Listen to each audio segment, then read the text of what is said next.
ముందుగా దేవాదేవుడికి నా వందనాలు. నాకు అవకాశం పాస్టర్ గారికి పాస్టర్ గారికి నా వందనాలు. సంఘస్థులందరికీ నా వందనాలు. ఈరోజు దేవుడి మాటలు మనం ఆలోచిద్దాం. ఆయన మనతో అనేక విధాలు మాట్లాడతారు కాబట్టి దాన్ని బట్టి ఆయన మాటలు అనుకుంటున్నాం. ఎఫెసీయులకు రాసిన పత్రిక 5వ అధ్యాయం 1వ చరణం చదువుతున్నాం. ఎఫెసీయులకు రాసిన పత్రిక 5వ అధ్యాయం 1వ వచనం చదువుకున్నాం. కావున మీరైన పిల్లల వలె దేవుని పోలి నడుచుకోండి. ప్రార్థన చేస్తున్నాం. గొప్ప దేవుడా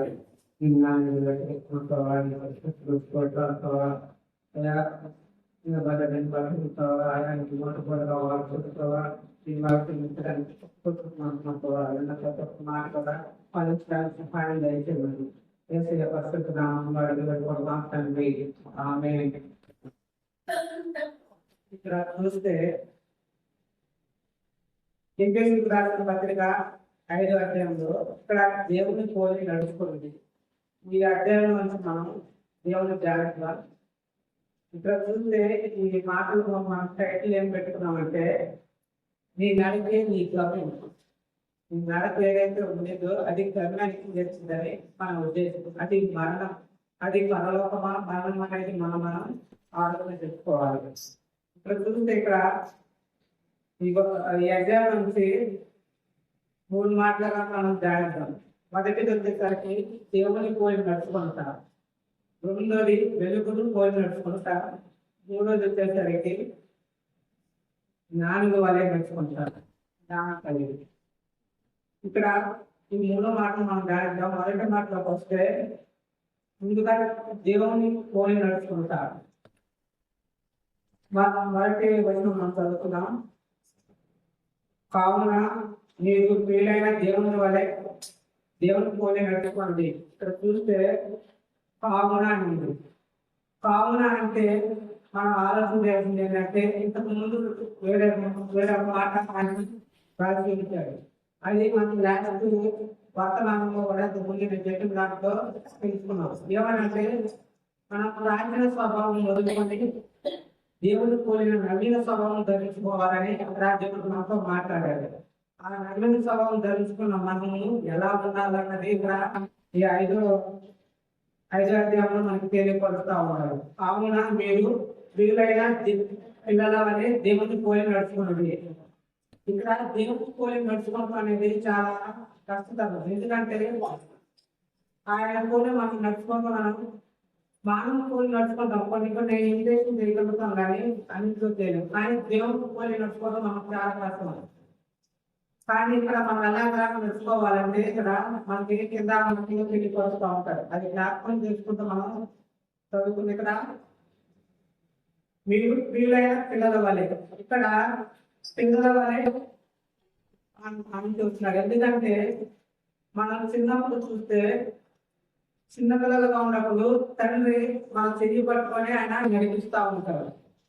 ఇంకొద్దిగా ఎదిగినప్పుడు పిల్లలే తండ్రి చెయ్యి పట్టుకొని నడుస్తూ ఉంటారు. ఇక్కడ ఆ విధంగా దేవుని పోలి నడుచుకోండి అంటే ఏంటంటే పుష్టిగా మనము దేవుని నమ్ముకున్న తర్వాత ఆత్మీయంగా మనం పిల్లలుగా ఉంటాం. ఆ టైంలో దేవుడే మన పట్టుకుని ఆయన నడిపిస్తాడు. అట్లా నడిపించిన తర్వాత మనం ఎలా ఉండాలంటే మనం కొద్దిగా ఎదిగిన తర్వాత మనం దేవుని చేపట్టుకొని నడుచుకోవాలి. అట్లా నడుచుకోవాలప్పుడే ఆయన పోలి నడుచుకోగలుగుతాం. కింద 2వ వచనం కూడా మనం చదువుకున్నాం. క్రీస్తు మిమ్మల్ని ప్రేమించి పరిమిత వాసనగా ఉండటం మన కొరకు తను తాను దేవునికి అర్పణగాను బలిగాను అప్పగించుకోనండి. అలాగే మీరు ప్రేమ కలిగి నడుచుకోనండి. ఇక్కడ దేవుని పోలి నడుచుకున్నట్టు మీకు మాటలు నేను ఇక్కడ తెలియపరుస్తూ ఉంటాను. ఏంటంటే మొదటి వచ్చేసరికి ప్రేమ కలిగి ఉంటారు. ఎందుకంటే దేవుడు ప్రేమాస్వరూపి, ఆయన ప్రేమాస్వరూపి కాబట్టి మనం దేవుని పోలి నడుచుకోవాలని అనుకుంటున్నాం. కాబట్టి ముందుగా ప్రేమ కలిగి ఉండాలని ఇక్కడ దేవుడు తెలియపరుస్తూ ఉన్నాడు.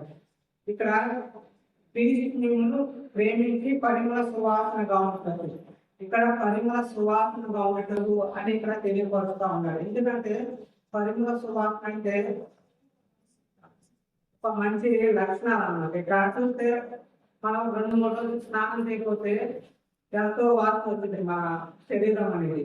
ఇక్కడ ఇక్కడ దేవుడు పరిమళ సువాసనగా మనం చేయడానికి దాని అర్థం ఏంటంటే మనం ఒకప్పుడు ప్రాచీన స్వభావంలో దేవుడికి అవిధేయత లేకుండా మన ఇష్టానుసారంగా నిలుచుకున్నాం. వాళ్ళు ఎన్నో పాపాలు ఉన్నాయి, ఇష్టమైన పనులు ఉన్నాయి, దుర్వ్యసనాలు ఉన్నాయి. వాటన్నిటిని ఆయనకి ఎలా కనపడుతుందంటే దుర్వాసనగా ఉంటుంది. కానీ కూడా ఆయన దుర్వాసన నుంచి మనకి పరిమళ సువాసనగా చేయడానికి ఆయన ఇష్టపడతా ఉన్నారు. క్రీస్తు మిమ్మల్ని ప్రేమించి ఆయన ప్రేమించి మనల్ని పరిమళ సువాసన కొనేటప్పుడు మన వరకు తను దేవునికి అర్పణగాను బలిగాను అప్పగించుకోండి. అలాగనే మీరు ప్రేమ కలిగి నడుచుకోండి. ఇక్కడ ఆయన ఎట్లాగంటే మనం మార్చుకుంది తాను బలిగా అర్పణగా అర్పించుకున్నాడు. దాన్ని బట్టి మనం పరిమళ సువాసనగా ఉండగలుగుతున్నాం. మనం బాధపడుతుంది బాగా తీసుకున్నప్పుడు ఎప్పుడైతే ఆయన పోలి నడుచుకుంటామో అప్పుడు ఆ పరిమళ సువాసన అనేది మన ద్వారా అనేటికి విస్తరించింది అన్నమాట. అట్లా ప్రేమ కలిగి నడుచుకోమని ఇక్కడ దేవుడు తెలియపరుస్తా ఉన్నాడు. ఇంకా చూస్తే యోహాను సువార్త 15వ అధ్యాయం 9-10 చదువుకున్నాం. యోహాను సువార్త 15వ అధ్యాయం 9-10 చదువుకున్నాం. తండ్రి నన్ను ఎలా ప్రేమించును నేను మిమ్మల్ని అలాగే ప్రేమించుతుంది. నా ప్రేమ నిలిచి ఉంటుంది. నేను నా కన్నా అయిపోయింది. ఆయన ప్రేమ నిలిచి ఉన్న ప్రకారంలో మీరు నా ఆజ్ఞలు అయిపోయి ప్రేమ నా ప్రేమ నిలిచి ఉంటుంది. ఇక్కడ చూస్తే ప్రేమ కలిగి ఉండటం అంటే తండ్రి తన కుమారుని ప్రేమించినాడు. ఇక్కడ ఆయన మన కూడా ఆయన కుమారుగా మనకు ప్రేమిస్తా ఉన్నాడు. ఆయన నెలవేసి ప్రేమ కలిగి ఉన్నాడు. అట్లాగే ఇక్కడ కూడా చూస్తే మనం కూడా అదే విధంగా ఆయన ఆజ్ఞలు కలిగిన వాళ్ళు కొంతమంది ఆయన తెలియపరుస్తా ఉన్నారు. ప్రేమ కలిగిన వాళ్ళు ఎలా ఉంటాయంటే ఆయన ఆజ్ఞలు పాటిస్తాడని ఇక్కడ తెలియపరుస్తా ఉన్నారు. ఇంకా చూస్తే 12వ వచనం కూడా చూస్తే యోహాను వార్తలో నేను నిన్ను ప్రేమించిన ప్రకారము మీరు ఒకరినొకరు ప్రేమించుకోవాలనేది నా ఆజ్ఞ. ఇక్కడ చూస్తే ఆ ప్రేమ అనేది ఏంటంటే ఆయన ఇచ్చిన ఆజ్ఞ ఏంటంటే నీవు అని నీ కొడుకు వారిని ప్రేమించమని ఇక్కడ దేవుని తెలియపరుస్తా ఉన్నాడు. ఇక్కడ దేవుని పోయి నడుచుకుంటానంటే ప్రేమ కలిగి ఉంటాడు. దేవుని మీద ప్రేమే కాదు కానీ ఇవాళే నీ కొడుకు వారి మీద ప్రేమ కూడా ఉంటుందని ఆయన ఆజ్ఞగా మనకి తెలియపరుస్తా ఉన్నాడు. ఆ విధంగా మనం ప్రేమలో దేవుని పోలి నడుచుకోమని ఆయన తెలియపరుస్తా ఉన్నాడు. రెండోదిగా పరిశుద్ధత. దాని కింద మన ఎఫెసీయులకు రాసిన పత్రిక 5వ అధ్యాయం 3వ వచనం చదువుతున్నాం. మీలో జ్ఞానమే కానీ ఏ విధమైన ఆత్మశక్తే కానీ లోపమే కానీ వీటి ప్రేరణ ఎత్తకూడదు. ఇది పరిస్థితులకు తగినది. ఏంటంటే జాగ్రత్తను ఇక్కడ చూస్తే 3 మాటలుగా ఉంది. జాగ్రత్తం కానీ అపవిత్రత కానీ లోపత్వం. ఈ 3 పేర్లు కూడా ఎత్తకూడదని ఇక్కడ దేవుడు తెలియపరుస్తా ఉన్నారు. ఎందుకంటే ఈ పేరు ఎత్తడం అనుకునే పరిస్థితులకి అది తగిలేదంట. అవి పేర్లు కూడా ఎత్తకూడదని తెలియపరుస్తున్నారు. ఎందుకంటే మన దేవుడు పరిశుద్ధుడు. ఇక్కడ రెండోదిగా మనం చూస్తే ఆయన పరిశుద్ధ దేవుడుగా మనం చూస్తున్నాం. ఇక్కడ ఆయన పరిశుద్ధుడు అన్నది మనం ఎక్కడ గ్రహిస్తుంటే లేవీకాండము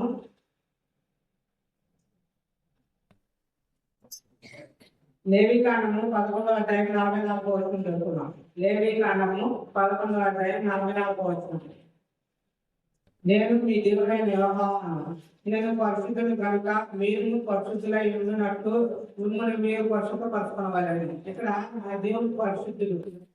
అదే విధంగా మనం కూడా పరిశుద్ధులుగా ఉండటానికి ఆయన ఇష్టపడతా ఉన్నాడు. ఇక్కడ ఆయన పరిశుద్ధ దేవుడిగా మనకి ఇక్కడ కనబడ్డాడు. ఎందుకంటే ఆయన పోలి నడుచుకోవటం అంటే మనం పరిశుద్ధత కలిగి ఉండి నడుచుకుంటాం.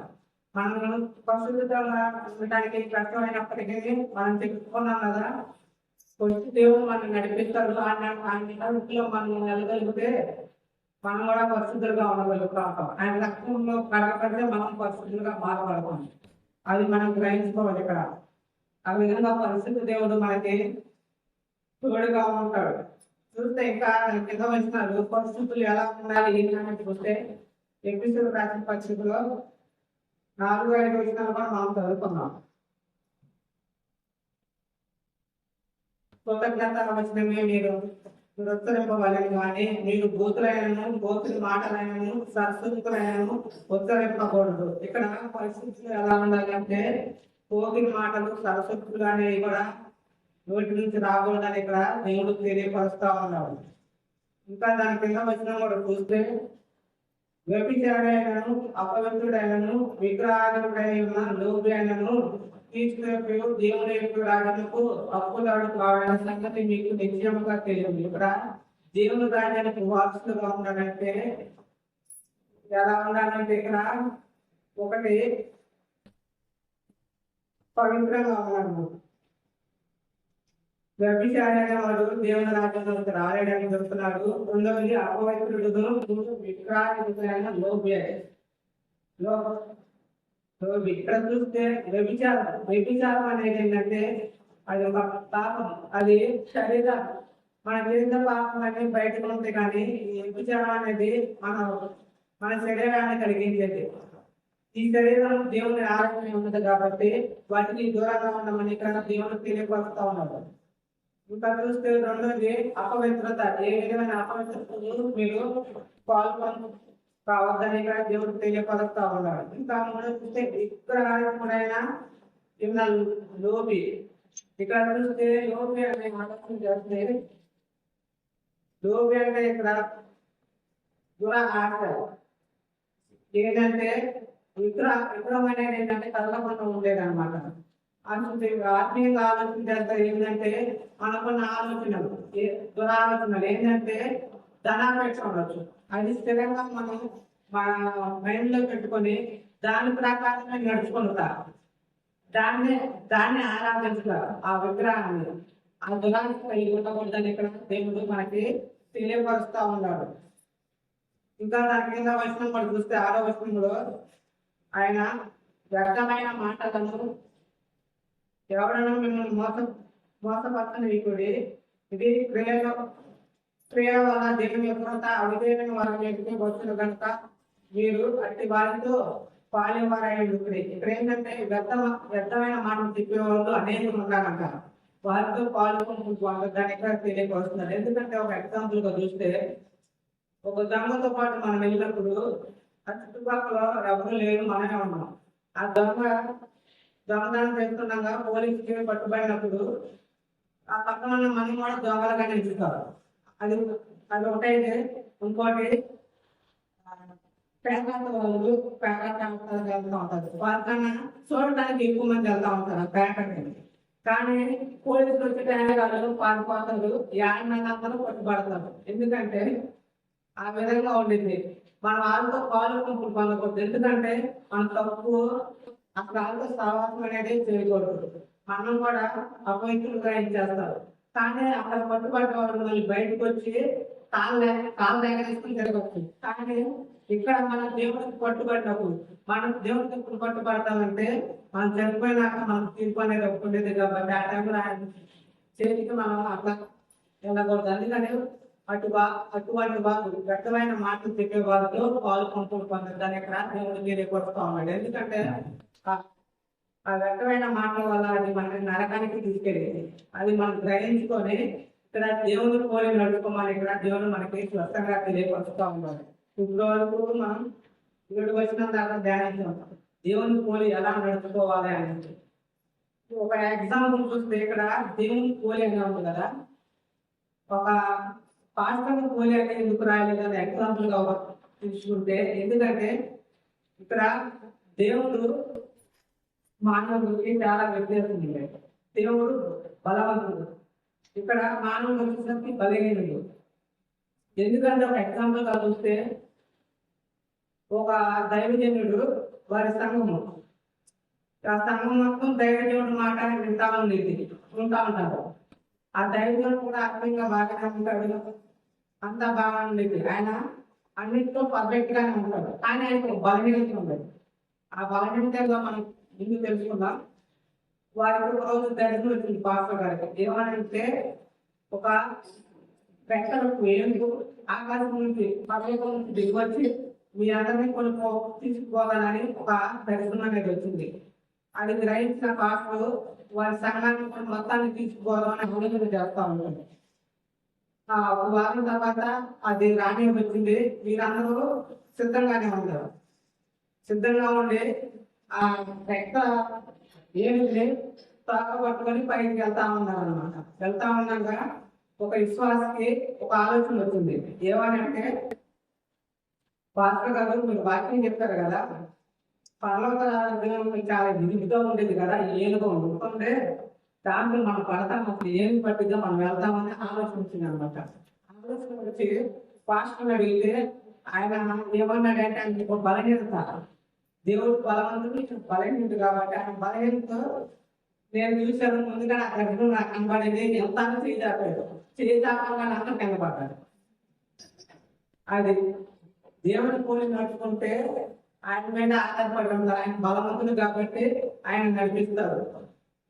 ఇతరులను పోలి అంటే దైవజనుడు కావచ్చు, లేకపోతే మనకు ఇష్టమైన వారు ఎవరైనా కావచ్చు, వారిని పోలి నడుచుకుంటే ఏమైందంటే చివరికి ఆ బలహీనతలో మనం కూడా కింద పడిపోతాం.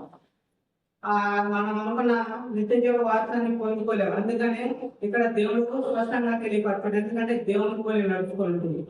ఇక్కడ పిల్లలు వీలైన పిల్లల వలె దేవుని మిమ్మల్ని మొదట పట్టుకొని నడిపిస్తాడు. తర్వాత మీరే ఎదిగిన మీరు దేవుని పోలి మీరు నడుచుకోవాలని ఇక్కడ దేవుడు మనకి తెలియపరుస్తూ ఉన్నాడు. ఇప్పుడు వరకు మాట మనం తెలుసుకున్నాం. మొదటి మాట దేవుని పోలి నడుచుకుంటా. రెండో మాట వచ్చేసరికి వెలుగు సముద్ర వలె నడుచుకుంటా. అది ఎఫెసీయులకు రాసిన పత్రిక 5వ అధ్యాయం 8వ వచనం చదువుకున్నాం. 8-9 వచనాలు. మీరు పూర్వము చీకటి ఉంటేది, ఇప్పుడైతే ప్రభునందు వెలుగై ఉన్నారు. వెలుగు ఫలము సమస్త విధములైన మంచితనము, నీతి, సత్యము వాటిలో కనబడుతున్నది. కనుక ప్రతికరము దాన్ని పరిశీలిస్తూ వెలుగు సంపన్నుల వారే నడుచుకొనట.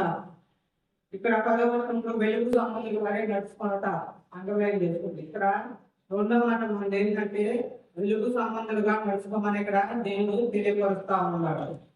ఆ వెలుగు సంబంధులు ఎలా ఉంటుందో చూస్తే ఆ 10వ వచనంలో తెలియపరుస్తా ఉన్నాడు. వాడు ఎలా ఉంటాడంటే మంచితనము, నీతి, సత్యం ఈ 3 కలిగి ఉంటాడు అన్నమాట. ఆ వెలుగు సంబంధులు మంచితనం.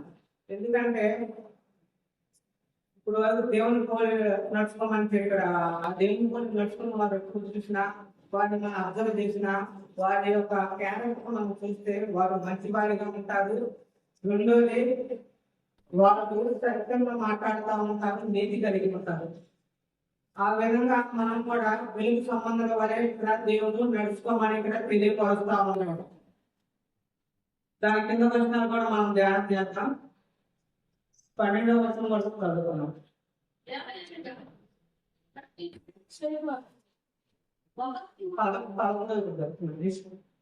నిష్ఫలమైన అంధకార పేరు పాలిపాయనగా వాటిని ఖండించుంది.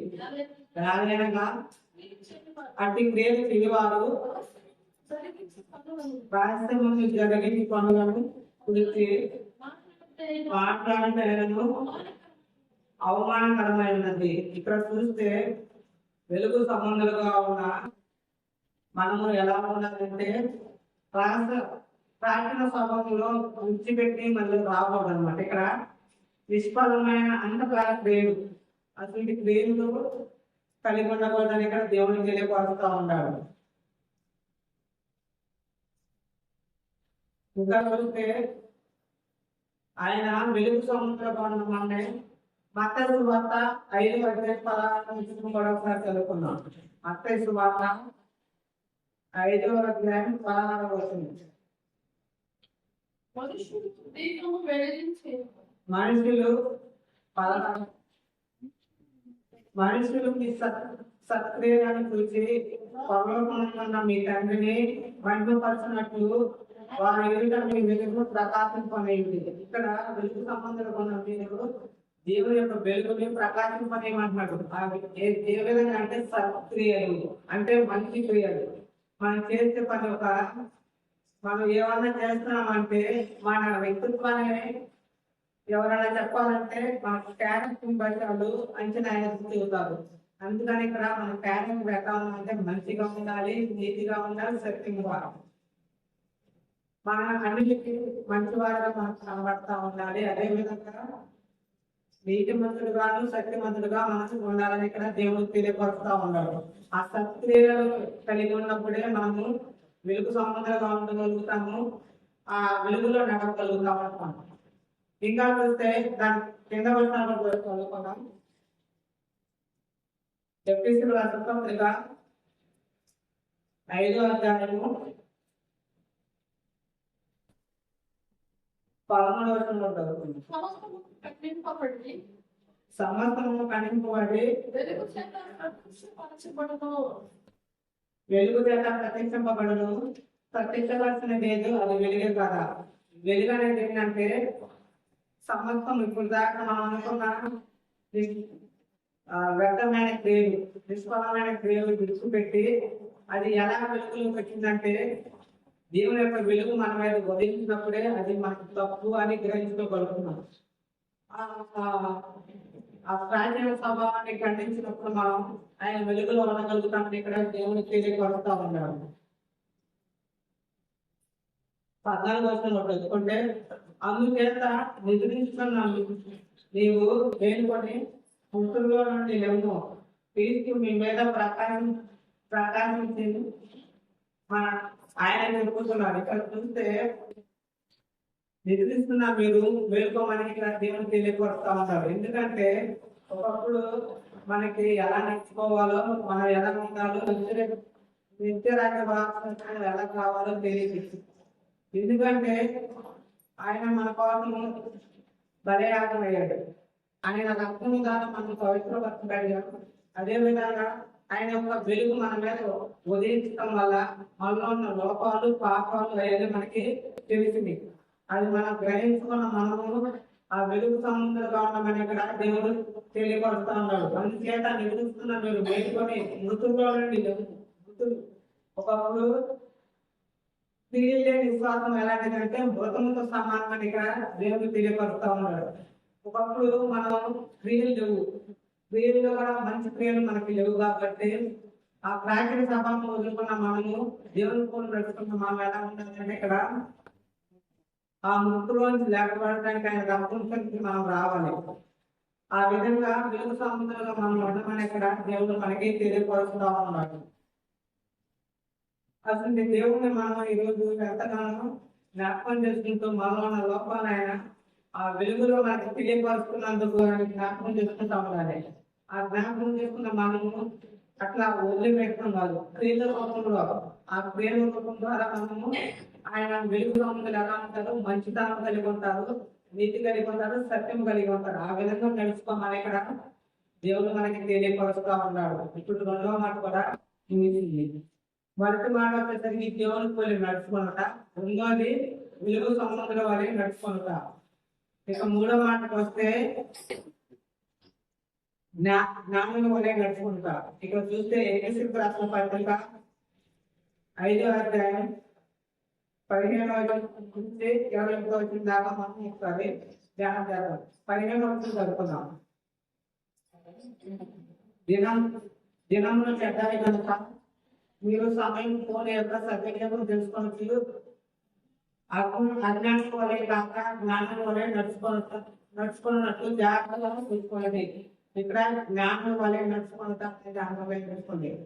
ఇక్కడ మనలో మాట ఏంటంటే జ్ఞానం వలె నడుచుకుంటాం. ఎందుకంటే దినములు చెడ్డవి కనుక మీకు సమయం పోనీయకుండా సద్వినియోగం చేసుకోమని ఇక్కడ దేవుడు తెలియపరుస్తూ ఉన్నాడు. జ్ఞానం కలిగి నడుచుకోమని ఆయన తెలియపరుస్తూ ఉన్నాడు. ఒకసారి చూస్తే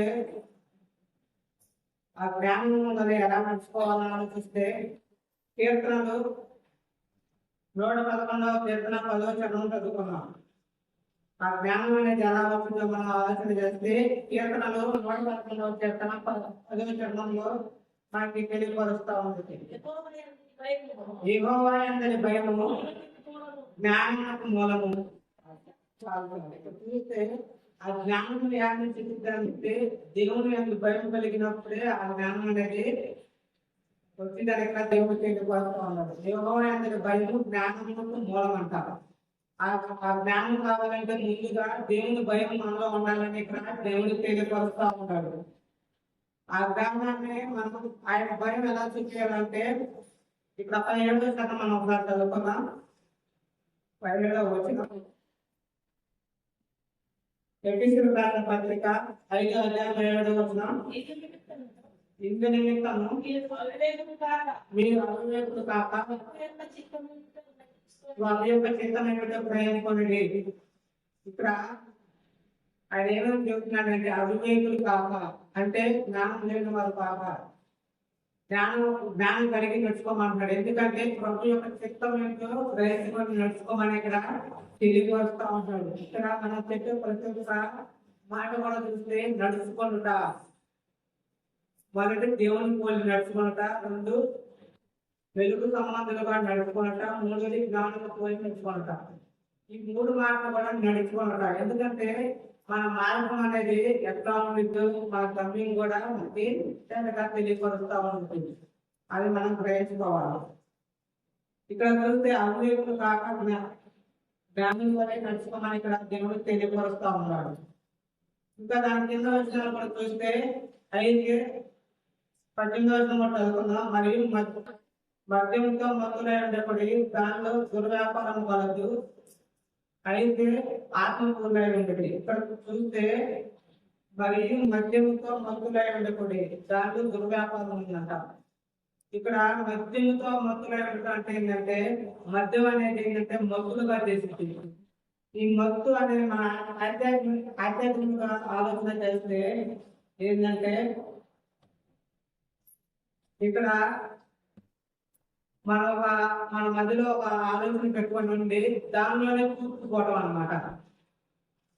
మనం ఈ సంఘం ఇప్పుడు మనం ఇక్కడ ఈ సంఘంలో ఉన్న మనము ఇక్కడే ఉంది దేవుడి మాట్లాడుకో అనేది అభిప్రాయం. ఎందుకంటే మనం కుదిరినప్పుడు మనం వేరే ప్లేస్ ఉన్నప్పుడు దేవుడి మాట ఎక్కడైనా వెళ్ళి వెళ్ళాలి.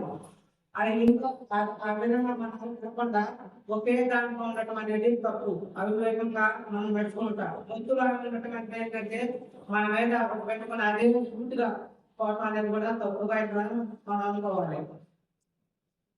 ఆత్మపూర్ణుడి, ఎందుకంటే ఆత్మపూర్ణుగా ఉన్నవారు పరిశుద్ధాత్మ ద్వారా నడిపింపబడతారు. ఇక్కడ దేవుని పూర్ణి నడుచుకోవడం ఎంతో కష్టం అనుకున్నాం. అంటే అక్కడ ఆత్మపూర్ణుడై ఉంటే ఆ పరిశుద్ధాత్మ మనం నడిపించింది కాబట్టి దాన్ని జ్ఞాపకం చేసుకుంటూ మనం ముందుకు కొనసాగాలని ఇక్కడ దేవుడికి తెలియపరుస్తూ ఉన్నాడు. ఇంకా దాని కింద వచనాలు కూడా చదువుకుంటా పోతే 19వ వచనం ఒకరినొకడు కీర్తనలతోనూ సంగీతములతోనూ ఆత్మ సంబంధమైన పాటలతోనూ ఉచ్చరించుచు మీ హృదయములలో ప్రభువుని గురించి పాడుతూ కీర్తించుచు మన ప్రభు అయిన యేసుక్రీస్తు పేరట సమస్తమును గురించి తండ్రి అయిన దేవునికి ఎల్లప్పుడూ కృతజ్ఞతాస్తుతులు చెల్లించుచు క్రీస్తునందరి భయంతో ఉపయోగపడి ఉంటుంది. ఇక్కడ చూస్తే జ్ఞానంగా నిలిచేవారు చూస్తే వారి మాటలు ఎలా ఉందంటే వాళ్ళు మాట్లాడే ప్రతి ఒక్క మాట ఆలోచించి చేస్తారన్నమాట. ఎందుకంటే మనం ముందు కూడా చెప్పుకున్నాం, మన మాట అనేది ఊరినే దొరికిద్ది అనమాట. దొరికి చాలా కష్టం అనమాట. అందుకని ఆ మాటలు జ్ఞానం గలవారు చాలా తక్కువగా మాట్లాడుతూ ఉంటారు.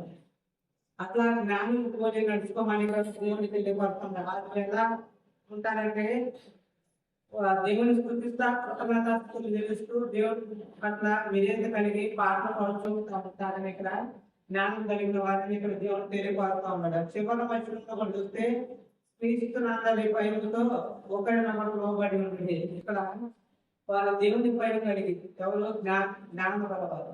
ఆ భయం కలిగి ఒకరికొకరు లోబడి ఉంటారని ఇక్కడ దేవుడు తెలియపరుస్తూ ఉన్నాడు. ఇప్పుడు వరకు మనం కొన్ని మాటలు కూడా తెలుసుకున్నాం. దీని ద్వారా మనం నేర్చుకోవాల్సిన పాఠం ఒకసారి ప్రయత్నం. నేర్చుకోవాల్సిన పాఠం చూస్తే ముందుగా మనము దేవుని పోలి నడుచుకోమని ఇక్కడ మనకి దేవుడు తెలియపరుస్తూ ఉన్నాడు. దేవుని పోలి నడుచుకోవడం అంటే ఏంటంటే ఆయన ఆజ్ఞలు పాటించుట, ఆయన ప్రేమను నిలిచివుట, ఆయన ప్రేమించిన ప్రకారము ఒకరినొకరు ప్రేమించడాన్ని మనం గ్రహించుకోవాలి.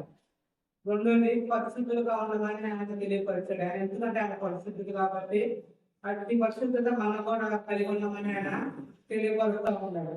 అట్టి పరిశుద్ధత కలిగి నడుచుకోమని ఆయన ఈరోజు మనకి తెలియపరుస్తూ ఉన్నాడు. ఇంకా మూడోది చూస్తే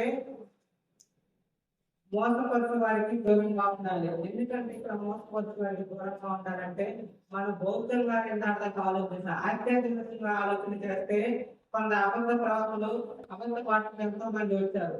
వారి మాటల ద్వారా మనం పక్కకు తొలిగితే మనం నిత్య జీవాలను పోగొట్టుకుంటాం. అందుకనే మోసపరిచే వారికి కొద్దిగా జాగ్రత్తగా ఉంటే మనం ఇక్కడ దేవుడు తెలియపరుస్తున్నాడు. అది తెలుసుకోవాలంటే దేవుడు వాక్యం ద్వారా మనం తెలుసుకోగలుగుతాం.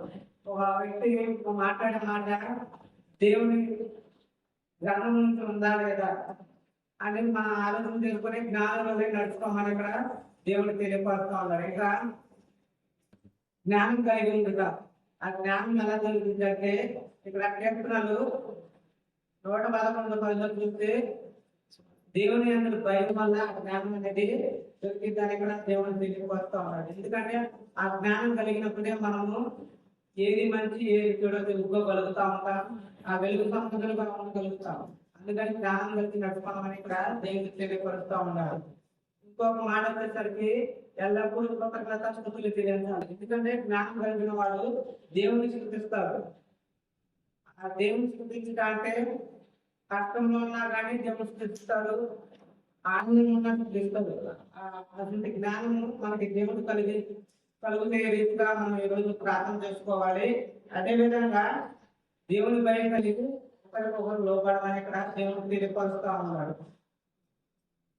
ఎగ్జాంపుల్ గా మనం చూస్తే అపోస్తులైన పౌలు, ఇక్కడ పౌలుని ఎగ్జాంపుల్ ఎందుకు తీసుకున్నానంటే 1వ కొరింథీయులకు రాసిన పత్రిక 11వ అధ్యాయం 1వ వచనం జరుపుకున్నాం. ఆయన దేవుని పోలి నడుచుకున్నాను, నిన్ను పోలి నడుచుకోమని ఇక్కడ చెప్పాడు. కానీ ఇక్కడ దేవుని గ్రంథంలో లిఖించబడి ఉంది కాబట్టి ఆయన పోలి నడుచుకోవడానికి ఒక ఆస్కారం ఉంది.